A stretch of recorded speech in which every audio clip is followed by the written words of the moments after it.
I am Thomas, and today we are in Philadelphia. We are visiting the grave of previously known as the Boy in the Box, or America's own unknown child. This incident happened close to 70 years ago and rocked the world, and this case has recently made news as about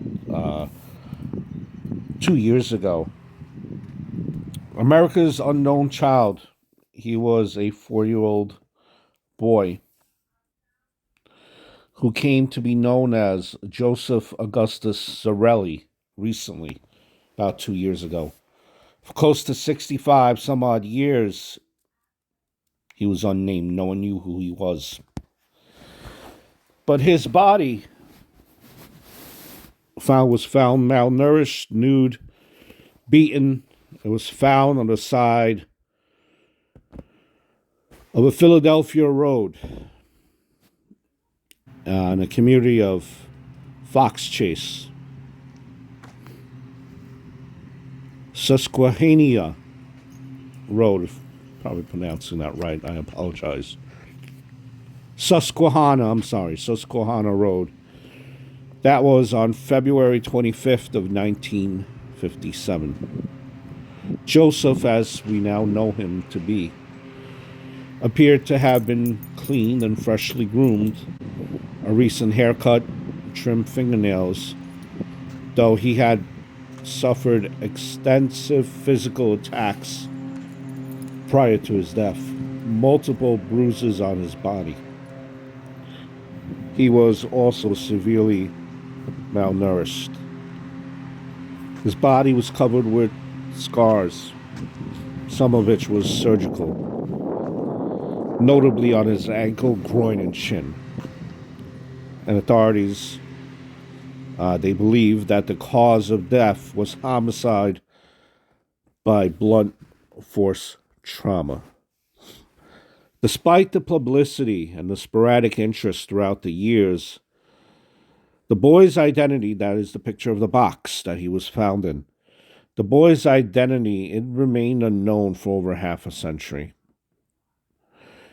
Then, in November of 2022, the Philadelphia police determined that the detectives have determined the boy's identity using DNA and a genealogical database. Finally, in December of 2022, more than 65 years after his body was found, he was publicly identified. There you see the marker in the of where he was found along the road there in that box. Despite finally being identified, the exact circumstances leading to his death are still uncertain, and the case is still considered a open homicide investigation. So the body of Joseph was discovered wrapped in a plaid blanket. Again, it was the Fox Chase neighborhood of Philadelphia. And the body was discovered by a young man who was checking rabbit traps, fearing that the police would confiscate his traps. He didn't report what he had found. A few days later, a college student spotted a rabbit running into the underbush. Knowing that there were animal traps in that area, he stopped his car to investigate, and he had discovered the body. He was also reluctant to have any contact with the police, but he did report what he had found the following day after hearing of the disappearance of another individual, Mary Jane Barker. Now, the naked body was inside a cardboard box that had once contained a bassinet of the kind that was sold by J.C. Penney at the time. Zarelli's hair had been recently cropped, possibly after death. There were clumps of hair that were clung to the body. There was signs of severe malnourishment, surgical scars, ankle and groin. After the body was discovered, back then in 1957, there is the sketch police photo of Joseph Zarelli, the boy in the box. So again, when the police opened up, they started a report. They were very optimistic that he would be identified. They took the boy's fingerprints, but no one ever came forward with any useful information. It had media attention, especially in Philadelphia and the Delaware Valley. Over 400,000 flyers, just like the one that you see. They were posted across the Philadelphia area, and they were also included with every gas bill in Philadelphia at the time. The crime scene was combed over and over and over again by 270 police academy recruits who discovered a man's corduroy cap, a child's scarf, and a man's white handkerchief with the letter G in the corner. All clues that led nowhere. The police also, they had distributed a kind of a post-mortem photograph of the body, fully dressed and in a seated position, as he may have looked like in life, in hope that it might lead to a clue.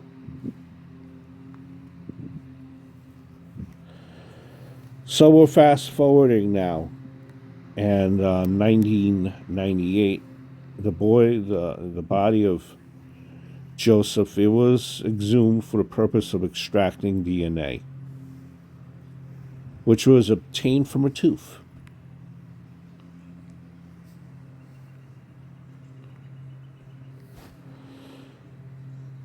And then yet again, the body was exhumed again in 2019 to kind of retrieve additional DNA samples. So, this case has been ever fluid, and they're still trying to kind of gain clues here.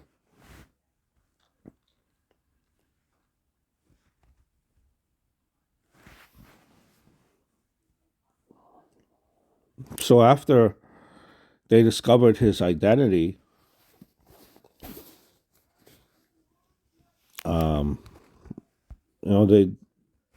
they kind of named the parents as well, and they were able to identify Joseph because after a cousin finally uploaded DNA to a public database, that's the only way it happened. And they had encouraged that person's mother, which was a first cousin of Zarelli, to submit a genetic profile, which she did, and allowed investigators to identify his parents. So then they had a court order for the child's birth certificate, which was then made, and it had revealed the child's name and his parents' name, which was subsequently verified by DNA. So there were many theories, prior to his identification, right? The foster home, it's a theory that concerns a foster home that was located approximately 1.5 miles away from the site of the body where it was dumped.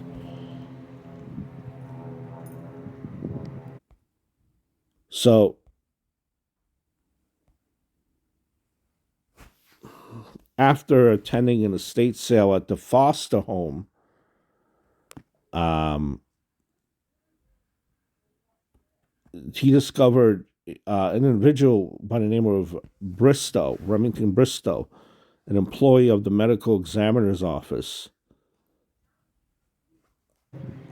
He was discovered a bassinet similar to the one sold at J.C. Penney at the estate sale at the foster home. He also discovered blankets hanging on the clothesline that were similar to the one in which the boy's body had been wrapped when they discovered him.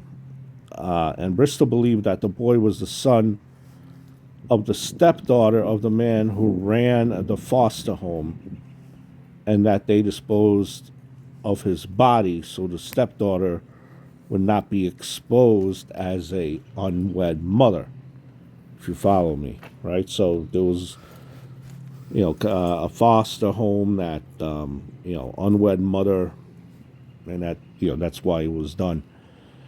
However, the police established that all the foster children were accounted for, and a re-examination by police investigators confirmed that their family was more likely not involved.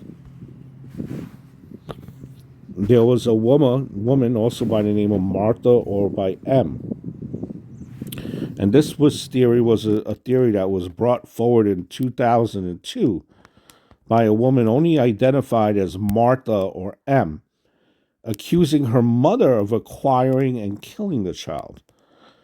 Police considered her story to be plausible, but were troubled by her testimony as she had a history of mental illness. She said that her mother and father purchased a boy named Jonathan, whom she claimed was the boy in the box, later positively identified as Joseph Zarelli from his birth parents in the summer of 1994, after which he was beaten to death and his body was left abandoned inside a box outside of town. The police were unable to verify her story. Neighbors who had access to Martha's house during that time period denied that there had been a young boy living there, and they had dismissed Martha's claim as just being ridiculous. There were other theories. Forensic artists developed a theory, his name was Frank Bender, that the victim may have been raised as a girl. The child's unprofessional haircut appeared to have been performed in haste, was the basis for the scenario, as well as the appearance of eyebrows having been styled. In 2008, Bender released of the sketch of the unidentified child with long hair, reflecting the strands found on the body. In 2016, two writers, one from Los Angeles and another one from New Jersey, believed that they had discovered a potential identity from Memphis, Tennessee, and requested DNA be compared between the family members and the child. The lead was originally discovered by a Philadelphia man and was developed and presented with the help of Hoffman to the Philadelphia Police Department.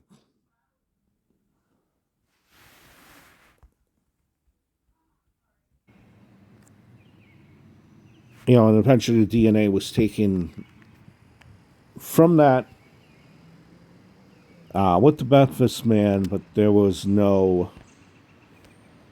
connection. So, as you could see, there have been many theories here, but none of them have really panned out to much of anything. So, young Joseph's body rests here in Ivy Hill. There was as far as the actual homicide investigation since then again, both of Joseph's biological parents are now deceased. They had believed that Joseph had lived in the area of 61st and Market Streets. The child, they said, the police investigation, that the child did live past the age of 4 years old.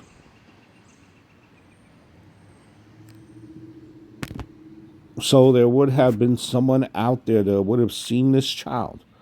Perhaps another family member that hasn't stepped forward, possibly a neighbor that remembers seeing that child and remembers whatever was occurring at that particular house. Whatever was happening at that particular household. So police, still, feel that someone knew something and hasn't stepped forward. Time has passed. Little Joseph would have been, 70 years old recently. You wonder how many of those people are still alive, being that so much time has passed. Rest in peace, Joseph.